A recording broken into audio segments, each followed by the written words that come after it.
você vai louvar o Senhor conosco. Aleluia. Glória a Deus.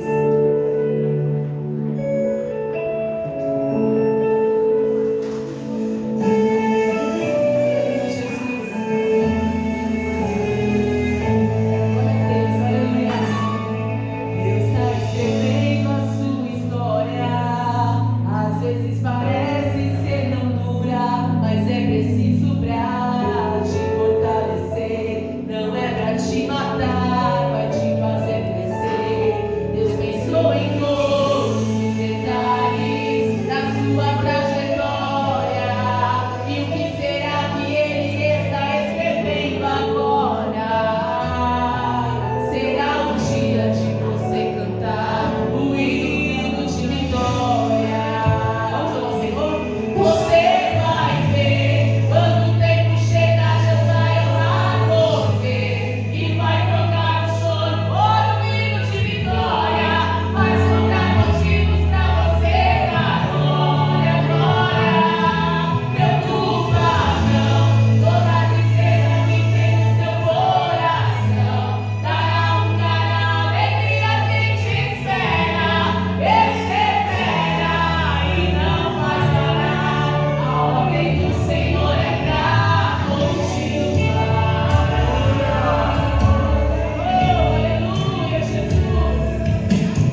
Estenda suas mãos aqui para a serva do Senhor. Aleluia. Glória a Deus. Senhor Jesus, estamos aqui neste momento mais uma vez falando contigo, Pai. Senhor, neste momento pedimos a Ti, usa a Tua filha nesta hora, Senhor. Usa a Tua filha de uma forma especial, Senhor, nesta noite. Fala tudo aquilo que a gente precisa ouvir, não fala aquilo que eu quero ouvir, não, Senhor, mas fala tudo aquilo que a gente precisa ouvir nessa noite. Usa a Tua filha, que os nossos olhos, o nosso coração e a nossa mente estejam totalmente voltados para a Tua palavra. Te pedimos agora e te agradecemos em nome de Jesus. Amém. Amém. Glória a Deus. Nós temos a igreja. Amém. Irmão, pode se assentar. Glória a Deus. Coisa boa estar aqui na frente falando um pouquinho da palavra do Senhor Jesus. A responsabilidade é grande, mas eu tenho certeza que quando o Senhor colocar algo no nosso coração, é porque tem endereço certo. Se falar com uma pessoa aqui nessa noite, eu já estou feliz. Porque quem vai falar não sou eu, é o Espírito Santo de Deus. Sentado mesmo, abre sua Bíblia no livro de Jonas. Jonas capítulo 3. Fica ali perto de Miqueias, perto de Amós. Eu vou lendo para a gente ganhar tempo. Jonas prega em Nínive o arrependimento dos ninivitas. E veio a palavra do Senhor segunda vez a Jonas, dizendo: levanta-te e vai à grande cidade de Nínive, e prega contra ela a pregação que eu te disse. E levantou-se Jonas e foi a Nínive, segundo a palavra do Senhor. Era, pois, Nínive uma grande cidade de 3 dias de caminho. E começou Jonas a entrar pela cidade, caminhando de um dia, e pregava, dizendo: ainda 40 dias em Nínive será subvertida. E os homens de Nínive creram em Deus e proclamaram um jejum, e vestiram-se de panos de saco, desde o maior até o menor, porque esta palavra chegou ao rei de Nínive. E levantou-se do seu trono, e tirou de si as suas vestes, e cobriu-se de pano de saco, e assentou-se sobre as cinzas. E fez uma proclamação que se divulgou em Nínive, por mandado do rei e dos grandes, dizendo: nem homem, nem animais, nem bois, nem ovelhas, provém coisa alguma, nem se lhe dê pasto, e nem bebam água. Mas os homens e os animais estarão cobertos de panos de saco, e clamarão fortemente a Deus, e se converterão, cada um do seu mau caminho e da violência que há nas suas mãos. Quem sabe se voltará a Deus e se arrependerá e se apartará do furor da sua ira, de sorte que não pereçamos? Versículo 10. E Deus viu as obras dele, como se converteram dos seus maus caminhos, e Deus se arrependeu do mal que tinha dito que lhes faria, e não o fez. Aleluia. Só até aqui. Glória a Deus. Nós conhecemos a palavra de Jonas, até as crianças, conhecem de cor a história de Jonas, mas eu queria aqui trazer para a igreja algo que diz assim, falando um pouco sobre Jonas. Jonas já era filho de profeta. O pai dele chamava Amitai e também era um profeta, mas não quer dizer que filho de peixe, peixinho é, Mas Jonas também tinha um chamado de profeta. Jonas ele era descendente da tribo de Zebulon. Se os irmãos forem puxar um pouquinho na palavra de Deus, quando Jacó estava prestes a morrer, ele chamou os seus 12 filhos. E a cada um dos seus filhos, que futuramente se tornou as 12 tribos de Israel, Jacó abençoou cada um dos seus filhos. E Zebulon foi o filho que ele falou, assim, que Zebulon seria uma tribo muito próspera, que todas as tribos de Zebulon seriam muito prósperas, mas também seriam guerreiros. Tanto que na palavra do Senhor fala que quando Débora e Baraque se levantaram para pelejar, a tribo de Zebulon que ajudou essas duas pessoas a conquistar a vitória. Então a palavra de Deus conta que Jonas, na sua vida de profeta, de repente recebeu um chamado. Foi convocado a algo muito difícil, que muitas vezes eu não sei se eu ou se você teria coragem de fazer aquilo que o Senhor ordenou. O Senhor chega para Jonas e fala: Jonas, eu quero que você vá até Nínive. Chega em Nínive e fala para eles que eu tenho visto a maldade no coração daqueles homens, e fala para eles que se em 40 dias eles não se converterem dos seus maus caminhos, eu vou destruir os ninivitas. E por aí a gente ouve muitas pessoas falando: Jonas ele foi medroso, Jonas foi um profeta covarde,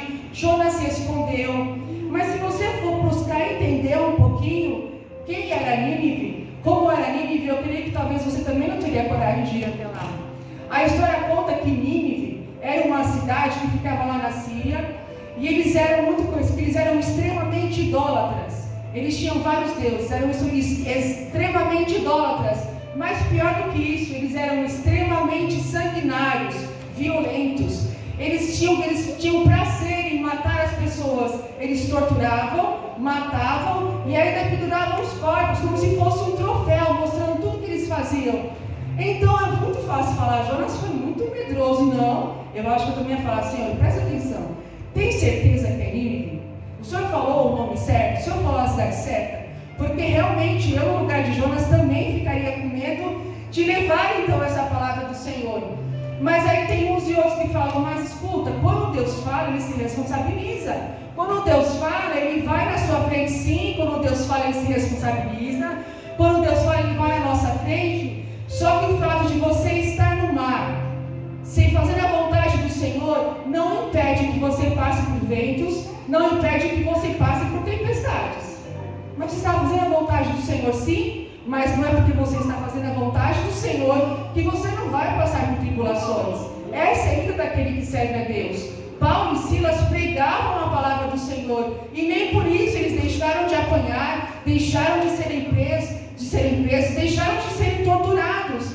Então nós que somos crentes escaldados, né, porque a gente serve ao Senhor desde uma vida inteira, a gente sabe que a vitória chega, com toda certeza. Mas às vezes o processo é duro, é longo, então nós temos que confiar no Senhor e não desistir no meio do caminho. Então a palavra de Deus não fala, mas eu creio que naquele momento que o Senhor então incumbiu Jonas dessa missão tão difícil, eu creio que automaticamente um conflito muito grande entrou no seu coração, na sua mente. Eu creio que ele pensou, por que Nínive? O que é que eu vou fazer naquele lugar? Aquele povo é um povo ruim, é um povo maldoso, é um povo sanguinário. Vou lá falar o que se eles não querem saber de nada? Eu vou lá arriscar a minha vida por causa de um povo que não merece misericórdia? Irmãos, não foi medo, não foi rebeldia, não foi orgulho. Eu creio que eu e você também pensaria a mesma coisa. Eu ia falar, Senhor, será que vale a pena gastar tempo, energia, correr risco de vida por um povo tão ruim, tão perverso? Mas quem entende os planos do Senhor? Quem entende os caminhos do Senhor? Então a palavra de Deus fala que Jonas então teve uma brilhante ideia. Ele foi até Jope. É uma cidade que ela é conhecida porque é uma cidade portuária. Naturalmente já tem uma baía que já forma aquela cidade, só que até hoje é uma região que chega muitos navios, muitas embarcações. Tanto chega como sai muitas embarcações. Então Jonas falou, vou até Jope e vou comprar uma passagem. Para Nínive não, ele comprou para Tarsis. Jonas, ele pensou, eu vou para um lugar bem longe, mas bem longe, porque vai que o Senhor fala, não, então eu vou levantar o Alexandre que está mais perto. Porque a história conta que Nínive estava ao norte, a 800 quilômetros, e Tarsis estava ao oeste, a 3.000 quilômetros. Ele foi para um lugar ele queria chegar a um lugar 4 vezes mais longe de onde ele deveria chegar, só para não ter que fazer a vontade do Senhor. Ele sabia que ele não poderia se esconder. Ele, como profeta de Deus, ele sabia que ele poderia estar debaixo da terra, ali os olhos do Senhor estariam sobre a vida dele. Mas ele não queria fazer aquilo, então ele comprou a passagem então, para Tarsis e tentou ir embora. Só que se você for pensar, igreja, quando você compra uma passagem, numa embarcação, num navio, num avião, você tem no mínimo o direito de sentar no assento, né? Minimamente confortável. Se fosse nos dias de hoje, e você comprasse uma passagem num navio, você poderia escolher uma cabine com varanda, uma cabine sem varanda, com vista para leste, para oeste, não importa. Você tem esse direito, porque você comprou uma passagem. Só que Jonas comprou a passagem. E ao invés dele ficar no lugar dele, no assento dele, ou na proa do barco, a palavra fala que ele decidiu ir para o porão do barco. Ele se escondeu no porão do barco. Mas se escondeu de Deus? Não, ele sabia que Deus estava vendo. Mas ele estava num conflito na sua mente tão grande, tão terrível, que ele só queria se esconder. Sabe aquela hora que sua mente está tão confusa, tão turbada, tão cheia de pensamentos duros, pensamentos difíceis, que você não quer ver ninguém, que você não quer ouvir ninguém, que você quer apenas ficar no quarto com a luz apagada, fechada, sem falar com ninguém? Pois então, era isso que Jonas estava sentindo. Jonas não queria conversa com ninguém, porque ele estava se sentindo mal, porque ele sabia que ele tinha que ir, mas ele não queria ir. Então ele abriu mão de um assento confortável para ir então no porão, no lugar onde iam as malas, no lugar onde iam os animais. Então era um lugar que deveria ter um cheiro ruim, era um lugar que deveria ser quente, abafado, mas era um lugar que ele escolheu se esconder das pessoas e não de Deus. E quando ele estava naquela situação mentalmente tão difícil, a palavra de Deus fala que ele dormiu. Quem já passou por um processo de depressão e ansiedade, assim como eu passei alguns anos atrás, a gente realmente não tem vontade de falar com ninguém, de ver ninguém. A gente sente um sono muito grande, porque quando você dorme, você não lembra que você tem problemas. Quando você dorme, você não se lembra daquilo que você está sentindo. Então é muito natural quem tem uma depressão profunda sentir muito sono, que é uma forma que o cérebro tem de desligar sua mente, para poupar energia. E Jonas estava tão aflito que ele apagou, ele dormiu. E a palavra de Deus fala que o que o Senhor falou comigo no meu coração nesta noite, igreja, é o seguinte: o Senhor está falando para mim e para você, sai do porão. O Senhor está falando para mim e para você, escuta, você pagou um preço alto. André, que preço? Quando nós escolhemos servir a Deus, quando nós escolhemos estar na presença do Senhor Jesus, nós pagamos sim um preço alto, um preço de renúncia das coisas que o mundo te oferece, um preço de renúncia de muitas vezes quantos amigos nos abandonam, quantos familiares nos abandonam, só porque nós escolhemos servir a Deus. Então nós decidimos, porque você decidiu. Quando você aceita Jesus, uma decisão que você tomou. Então você decidiu servir ao Senhor e você pagou, você tem pago um preço caro por isso. Então por que você está escondido no porão? Vai para a proa do barco, sobe para a proa do barco, senta ao lado de Jesus e deixa Ele conduzir o seu barco. Aleluia. Mas não vai sentar e falar, Senhor, vira para a direita, vira para a esquerda. Não, senta do lado dele e deixa Ele conduzir o seu barco. Porque como nós já falamos aqui nessa noite, Ele sempre sabe o que faz. Ele sabe qual é o melhor rumo, Ele sabe qual é a melhor decisão, Ele sabe qual é o melhor caminho. Mas o porão não é lugar de crente que serve a Deus. Porão é lugar de pessoas que estão literalmente abandonadas, pessoas que não conhecem a Deus. Mas se você conhece a Deus, o porão não é o seu lugar. Saia deste lugar, porque você tem direito de sentar na proa do barco junto com Jesus e deixar Ele conduzir o seu barquinho, seja para onde for, mas tenha certeza que Ele vai te conduzir para o lugar da vitória. Então a palavra de Deus continua dizendo que Pedro estava lá no porão, escondido das pessoas. Então começou a se levantar uma forte tempestade. O vento soprava, o mar balançava aquele barco, e aqueles homens entenderam que aquilo não era normal. Era uma chuva muito forte, era uma tempestade muito forte, era um vento muito diferente do normal. Então eles entenderam que provavelmente algum Deus estava furioso. Talvez eles pensaram que fosse algum Deus deles, que eles serviam, alguma imagem, ou o próprio Deus estava furioso. E realmente Deus provocou aquela situação para inquietar Jonas, para que ele saísse daquele porão. Então quando aquela tempestade começou a se levantar, os homens começaram a acusar, é você que está em pecado. Então Jonas falou, o problema é comigo, pode me lançar no mar, a culpa é minha. Aí você pode falar, nossa, como Jonas ele foi bacana, né? Pensou nas pessoas e falou, gente, calma, eu vou resolver isso. Não, igreja. Como Jonas não queria ir para Nínive, ele falou, se eu cair neste mar, com a tempestade que está, eu vou morrer. Se ele morresse, ele não precisaria ir para Nínive. Então ele não conseguiu resolver o problema de um jeito, ele resolveu então resolver o problema de outro jeito. Então ele falou, me lance no mar. E os homens lançaram Jonas no mar. E a palavra de Deus fala que das profundezas subiu um grande peixe e ali engoliu Jonas. Eu queria abrir um parênteses aqui, igreja. Eu creio que muitos de vocês já ouviram alguma vez essa história de Jonas. É tudo mentira. Eu sei que você acredita nisso, até parece que uma baleia engoliu um ser humano. Quem é que nunca pensou nisso? Né? Ficou pensando, Jesus, mas tem certeza? Ou alguém falou, você está lendo muita história, porque isso não é real. Mas eu fiquei tão feliz com Jesus, porque em março desse ano, quem assiste TV, jornal, vai lembrar disso. Em março desse ano, lá no Chile, um rapaz, um chileno, estava andando de caiaque, ele e seu pai. Lá em algum canal, lá no Chile. Quando de repente o pai dele estava com uma câmera no capacete, em algum lugar, e o pai dele filmou a hora que uma baleia subiu da profundeza e engoliu o rapaz. Quem viu essa reportagem? Amém? A maioria das pessoas viram. E eu assisti novamente, eu queria lembrar a data.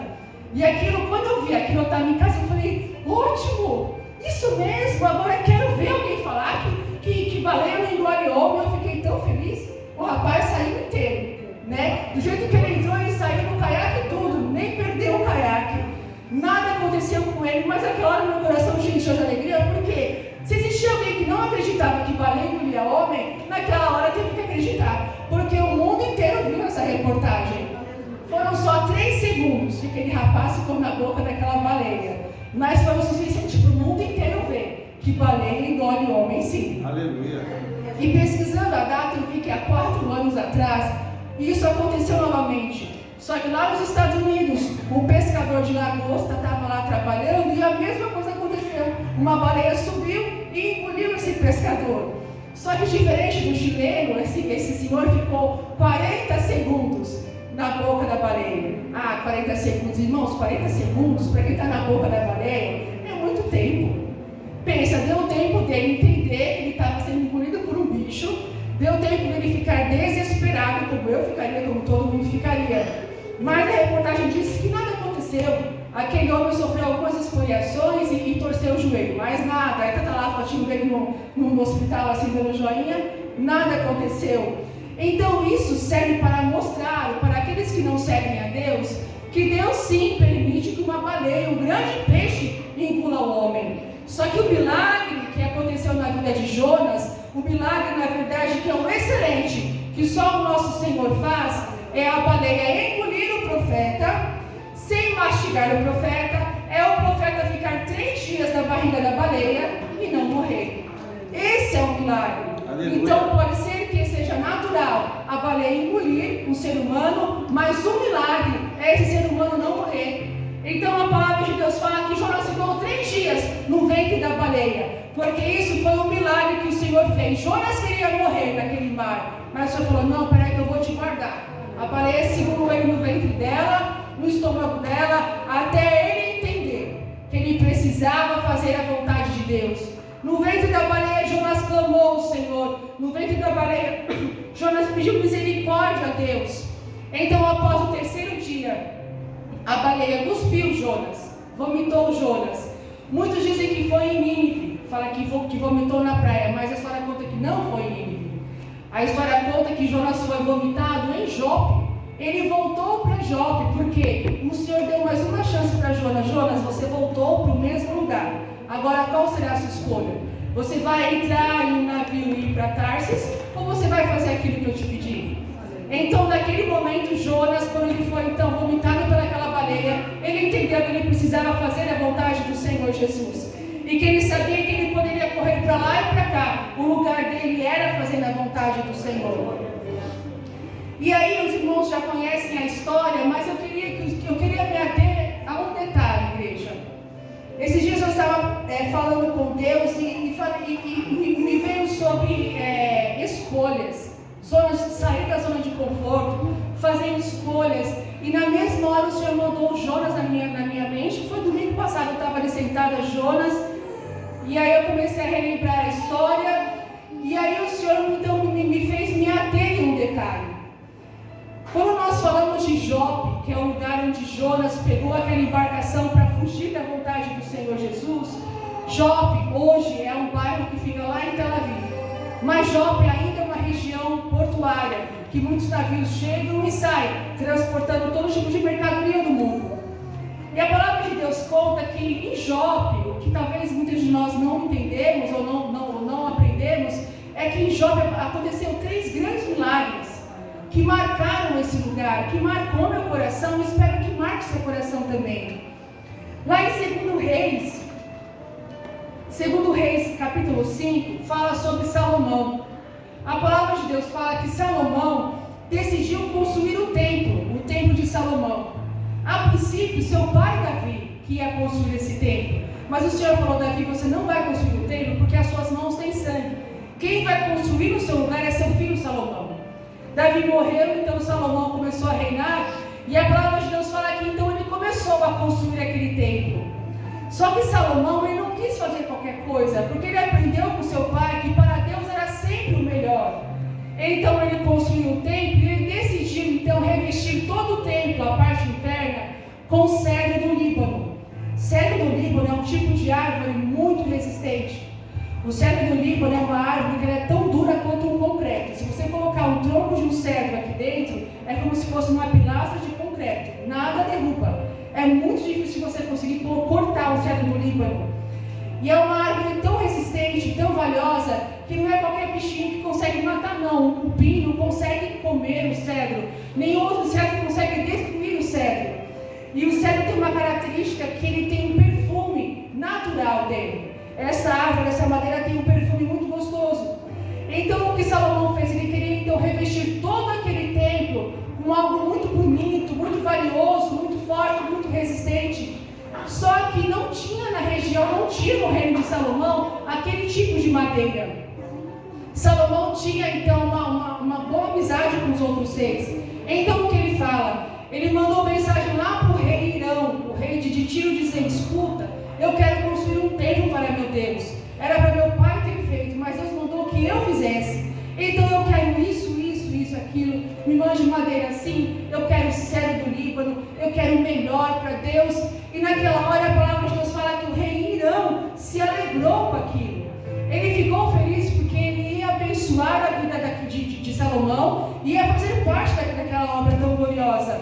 Então ele mandou mensagem dizendo: Salomão, eu vou mandar para você o tanto de madeira que você precisar. Pode deixar que nós vamos enviar cedro do Líbano para você. Mas eu quero em troca algo, Salomão.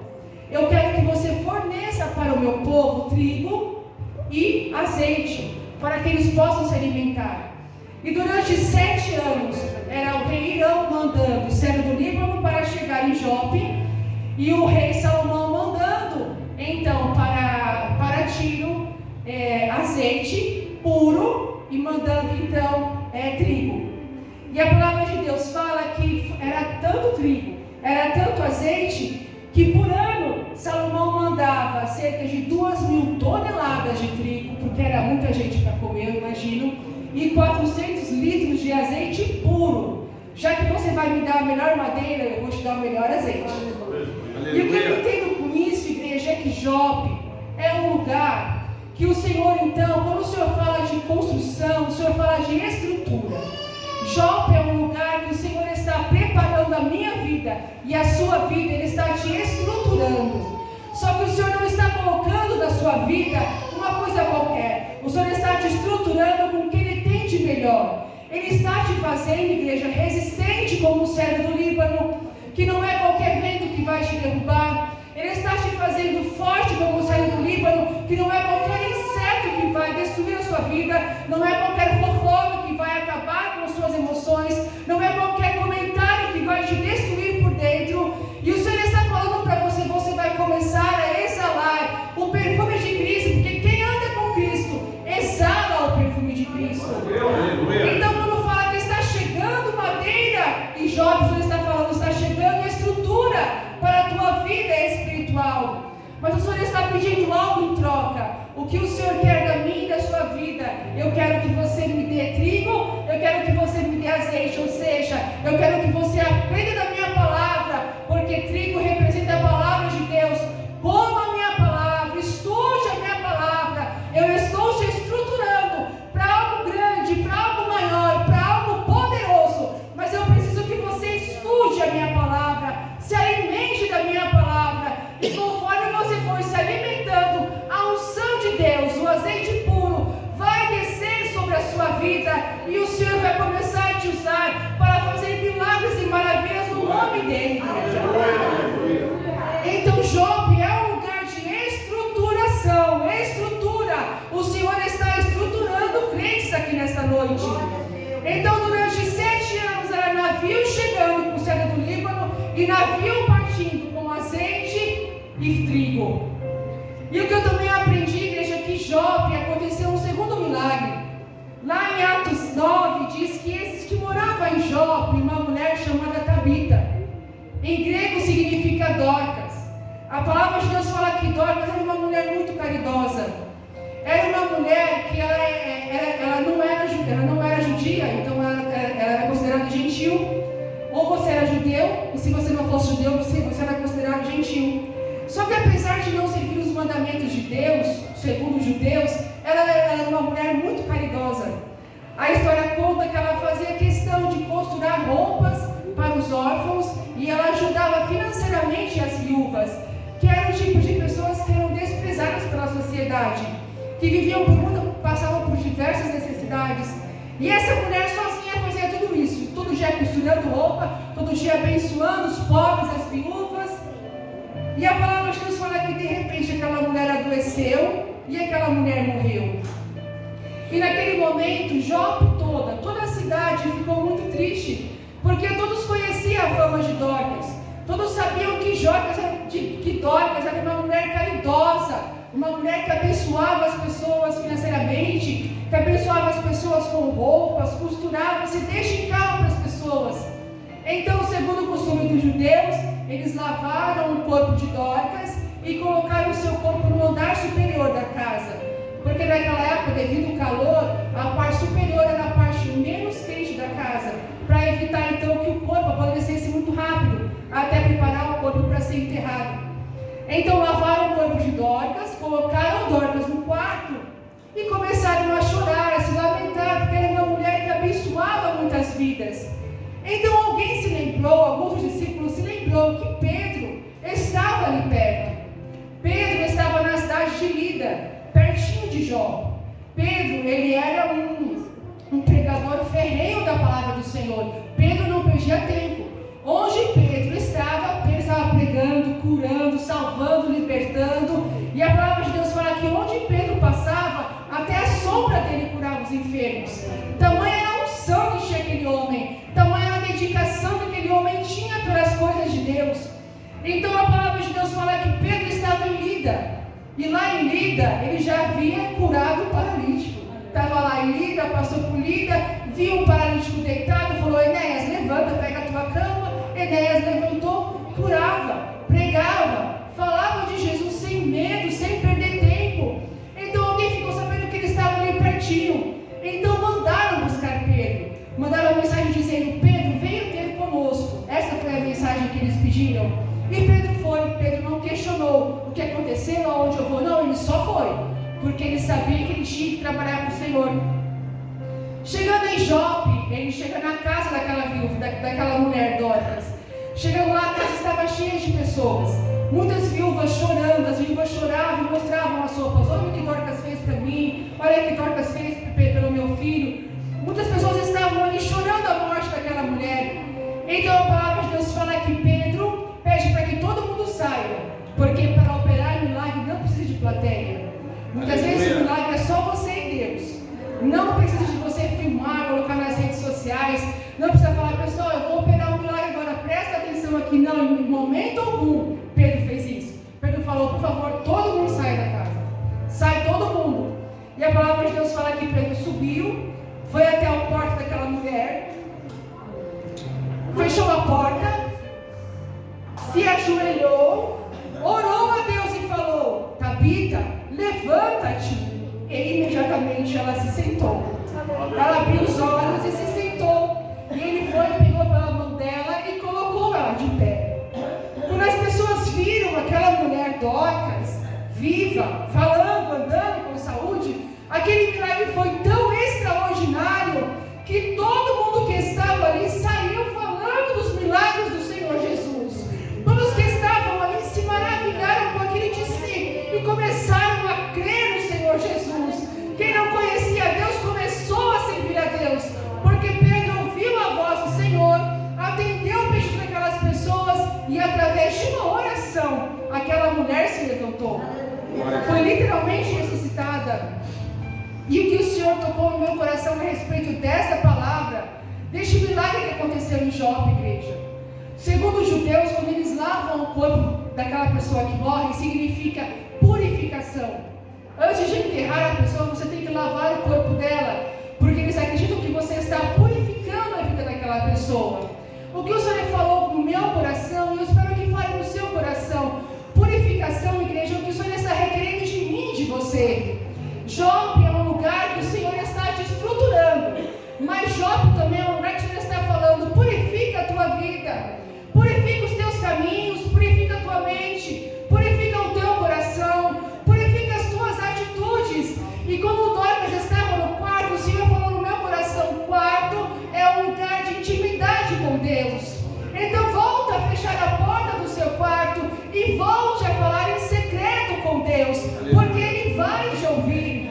Quantas pessoas estão aqui neste lugar e estão como Dorcas, está dentro do quarto, mas está dormindo. A sua esperança morreu, você já não sente mais alegria de orar, você não sente mais prazer em falar com Deus, você já não se ajoelha mais para falar com o Senhor e sente a presença dEle, porque isso morreu dentro de você. Mas o Senhor está falando, Jope é lugar de milagre, santifica a tua vida e volta a me buscar em secreto, porque eu tenho tesouros escondidos para revelar para a sua vida.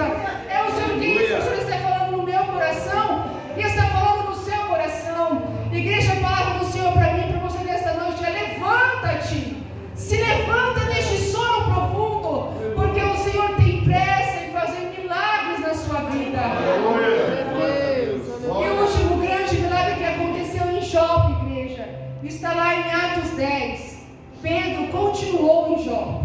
Pedro saiu de Lida, foi para Jope, ressuscitou Dorcas, e aí o pessoal falou: Pedro, não vai embora não, fica aqui. É claro, quem não queria que Pedro ficasse ali, curando, libertando, fazendo milagres? Então Pedro se hospedou na casa de Simão, e lá ele estava, quando teve um dia que lá em Cesareia, numa outra cidade, a palavra de Deus fala que o anjo do Senhor se apresentou para Cornélio. Cornélio era um homem que também não servia a Deus, não era judeu, era gentil. E a história conta que esse homem, igreja, ele era um homem muito generoso, assim como Dorcas abençoava nas vidas, financeiramente, era um homem que se doava pelas pessoas. Só que ele não conhecia Deus, não servia a Deus como deveria servir. E a história conta que de repente, numa noite, um anjo apareceu para Cornélio. E como Cornélio não entendia, queria a palavra de Deus falar que ele se assustou. E ele falou: o que o Senhor quer de mim? E o anjo falou: Cornélio, Deus manda falar que Ele está se agradando das suas obras.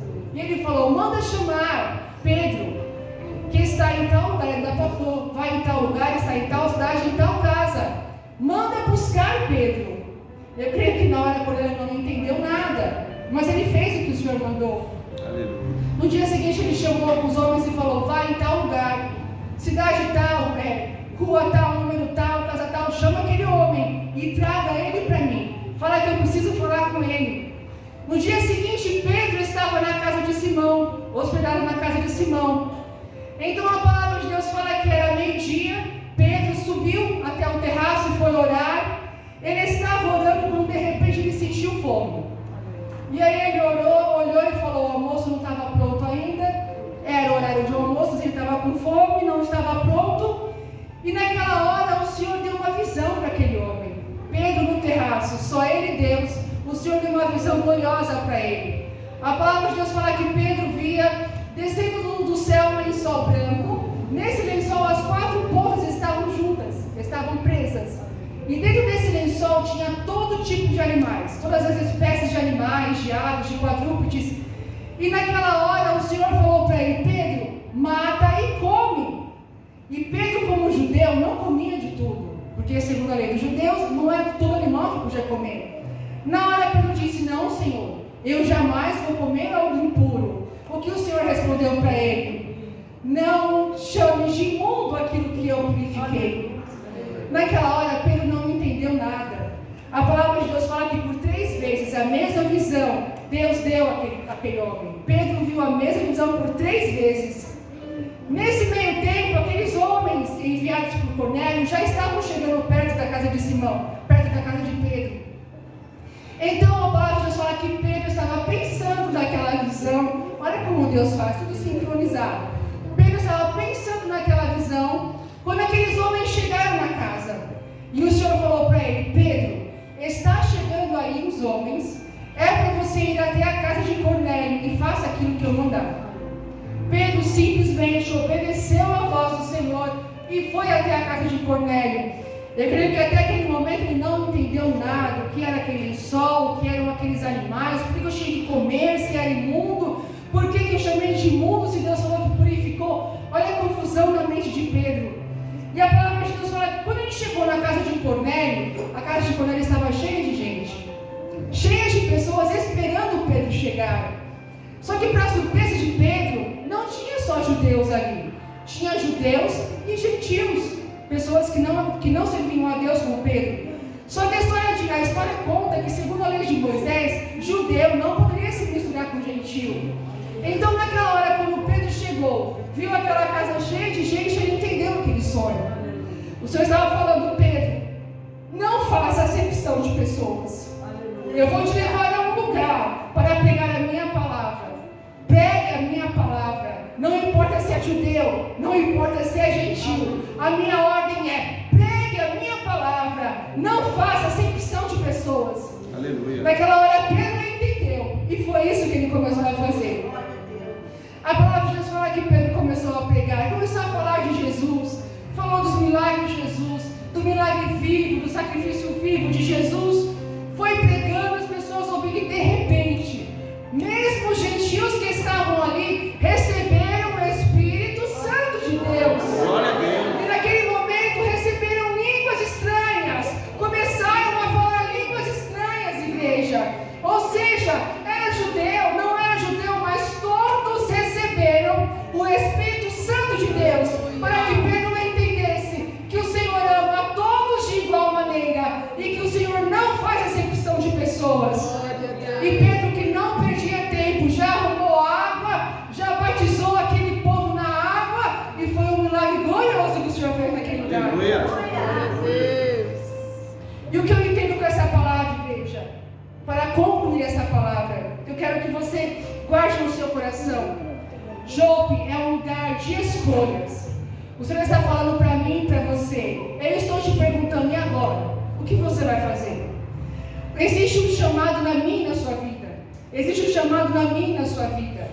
Mas, André, eu não sei qual é o meu chamado, igreja. O seu chamado é aquilo que age no seu coração. Se quando você louva, seu coração se enche de alegria, porque você vê o Senhor visitando os corações, esse é o seu chamado. Se quando você prega, você sente a presença de Deus, seu coração transborda de alegria, esse é o seu chamado. Se quando você ora por vidas, você se alegra, seu coração queima porque você vê o Senhor operando milagres, esse é o seu chamado. E porque muitas vezes você tem deixado isso de lado e está ali em Jobe pensando: para onde que eu vou? O que eu tenho que fazer? Nessa noite o Senhor me falou que existe Jonas aqui neste lugar.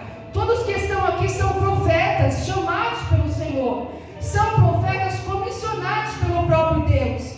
E existe Jonas aqui neste lugar que ele não está se escondendo. Existe Jonas que é o próprio suco da ansiedade. Senhor, faz logo. Senhor, eu quero pregar. Senhor, eu quero cantar. Senhor, me sopra no mundo. Eu quero fazer a sua vontade. Você não está escondido no porão. Você está bem ali na proa, sentando lá diante de Jesus, falando: vai, Jesus, acelera aí. Pisa no acelerador, eu quero chegar nesse lugar mais rápido. Senhor, eu quero ser usado por ti. Senhor, por que o outro está sendo usado e eu que quero tanto não consigo? É o Jonas ansioso, Jonas cheio de vontade de fazer a vontade do Senhor. É o Jonas que, se puder, pega a nau e vai remando, e Jesus acalma Jonas. Tudo tem um tempo certo. Então tem um Jonas que ele almeja, deseja, o seu coração ferve em ser cheio do Senhor, ser cheio da presença de Deus, operar milagres e maravilhas no nome do Senhor. Mas também tem Jonas aqui neste lugar que está dentro do porão ainda. A sua mente é um grande conflito. Por quê? Por que o Senhor quer que eu faça, se tem tantas pessoas que podem ir no meu lugar? Tem Jonas que está no porão dizendo: Senhor, chama a Célia, ela quer ir, ela tem vontade de ir, eu não tenho nem vontade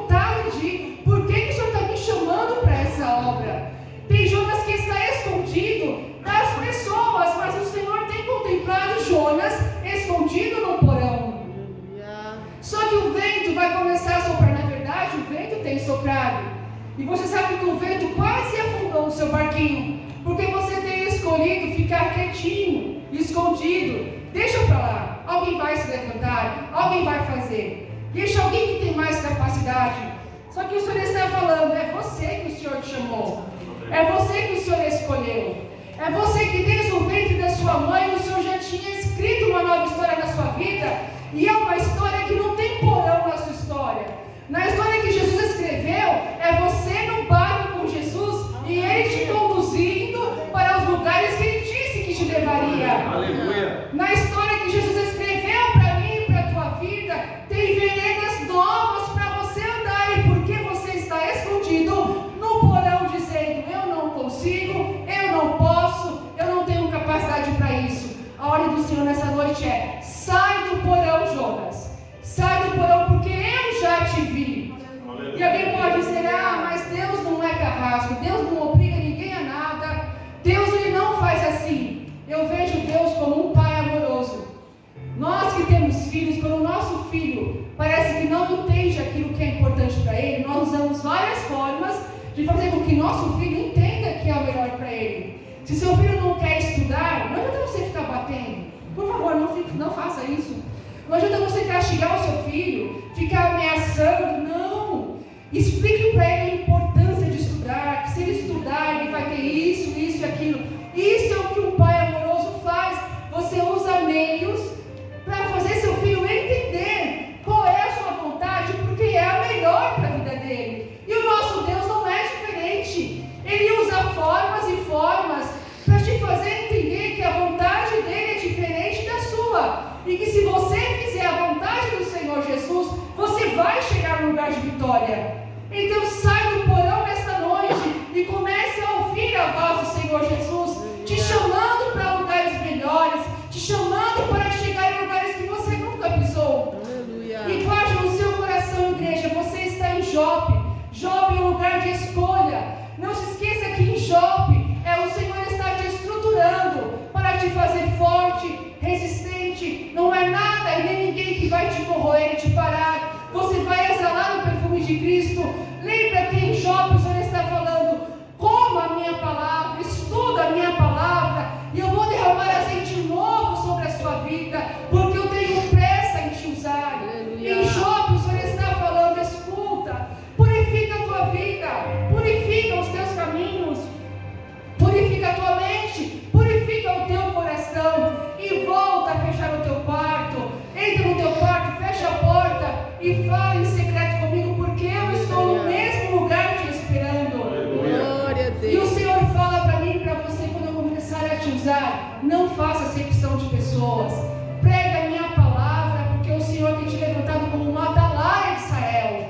Pregue a palavra de Deus em tempo e fora de tempo. Pregue para brasileiro, para boliviano, pregue para os africanos refugiados, pregue para todos aqueles que aparecerem na sua frente. Não faça acepção de pessoas, porque não considere imundo aquilo que o Senhor Jesus purificou. Porque o Senhor tem um chamado grande na minha e na sua vida, e Ele não vai desistir de você. E aí você pode dizer, André, mas eu sou tão pequena. Eu sou tão pequena diante de tantas pessoas que tem aqui neste lugar. Para você entender, igreja, o cedro do Líbano é uma árvore que até o terceiro ano você planta o cedro, até os 3 anos ela fica desse tamanho para fora da terra, no máximo 10 centímetros. Só que em 3 anos que você plantou essa árvore, ela já cresceu quase 2 metros de profundidade. Pequena por fora e muito profunda. Se as raízes do cedro achar uma pedra no meio do caminho, ele se embaraça naquela pedra e ele fica mais forte, mais resistente. O cedro sobrevive em lugares áridos, em lugares sem água, porque as suas raízes são profundas, então atinge o lençol freático. Então você olha, eu sou tão pequeno, mas o Senhor sabe que as suas raízes são profundas, porque você está alicerçado no Senhor Jesus. E o Senhor tem visto que você tem se alimentado dele. Por isso que essa luta não está te destruindo e nem vai te destruir. Continue nos caminhos do Senhor, porque assim como o cedro, o Senhor vai te fazer crescer, o Senhor vai te fazer prosperar. O cedro chega até 40 metros de altura e a 14 metros de diâmetro